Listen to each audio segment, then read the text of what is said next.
नमस्कार बालमित्रांनो, कशा आहात तुम्ही सगळे? आज आपण बघणार आहोत इयत्ता 5वी विषय मराठी कविता 6 माहेर या कवितेमागील स्वाध्याय आजच्या व्हिडिओमध्ये आपण पाहणार आहोत. चला तर मग व्हिडिओला आता सुरुवात करूया. प्रश्न 1. एका वाक्यात उत्तरे लिहा. प्रश्न अ. कवितेत कोणत्या नदीचा उल्लेख केलेला आहे? उत्तर. कवितेत तापी नदीचा उल्लेख केलेला आहे. आ. या नदीकाठच्या मातीचा प्रकार कोणता? उत्तर. या नदीकाठची चिकणमाती आहे.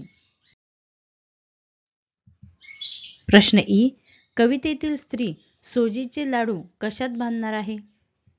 उत्तर. कवितेतील स्त्री सोजीचे लाडू शेल्याच्या पदरात बांधणार आहे. प्रश्न ई. कवितेतील स्त्री सोजीचे लाडू घेऊन कोठे जाणार आहे? उत्तर. कवितेतील स्त्री सोजीचे लाडू घेऊन माहेरी जाणार आहे. प्रश्न 2. काय ते लिहा. अ. ओट्या बांधण्यासाठी उपयुक्त माती चिकणमाती. आ.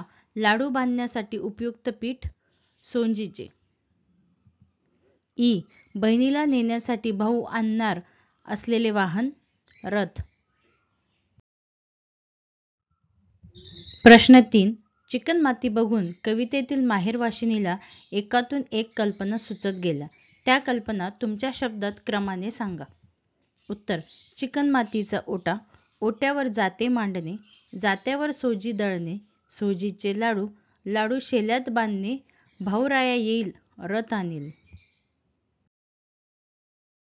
खेळूया शब्दांची. नंदी या शब्दातील न या अक्षरावरील अनुस्वार लिहिताना वाचताना विसरला तर नदी हा वेगळा शब्द तयार होतो. या शब्दाचा अर्थ मूळ शब्दापेक्षा वेगळा होतो. नंदी, नदी अशा प्रकारच्या शब्दांच्या 5 जोड्या लिहा. त्यातील शब्दांचे अर्थ सांगा. उत्तर.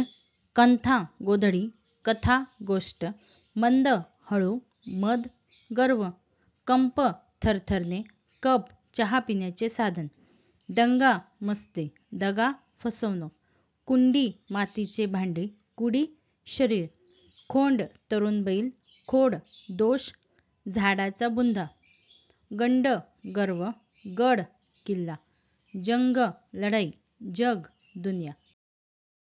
व्हिडिओ आवडला असेल तर व्हिडिओला लाईक करा, मित्रमैत्रिणींसोबत शेअर करा आणि पुढील व्हिडिओ पाहण्यासाठी चॅनलला सबस्क्राईब करा. व्हिडिओ संपूर्ण पाहिल्याबद्दल धन्यवाद.